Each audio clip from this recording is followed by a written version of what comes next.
sabihin na habang may buhay, may Pag-asa. habang may buhay, may Pag-asa. habang may buhay, may Pag-asa.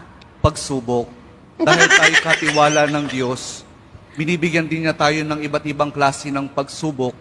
Kaya po doon sa pagsubok na yon, saka pa lang natin mauunawaan na talagang ang ating buhay ay mayroong, habang may buhay, mayroong, Pagsubok.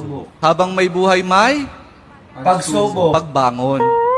Huwag niyong hayaan na kapag meron kayong pinagdaraan ng pagsubok, ay hindi kayo babangon.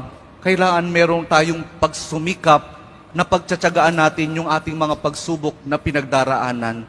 At kapag merong pagsubok at merong pagbangon, saka pa lang natin mauunawaan na talagang ang ating buhay, na habang may buhay, may Pagbangon. habang may buhay, may Pagbangon. pag-ibig. Ang pag-ibig na nagmumula kay Jesus naman sa ating mahal na poong Jesus Nazareno.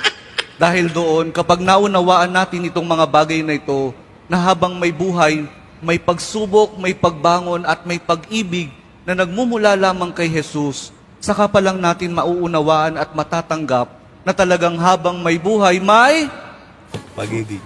pag-ibig. Pag-ibig. Kala mo, father, putang. Alak ka. Sorry, Lord. Sorry.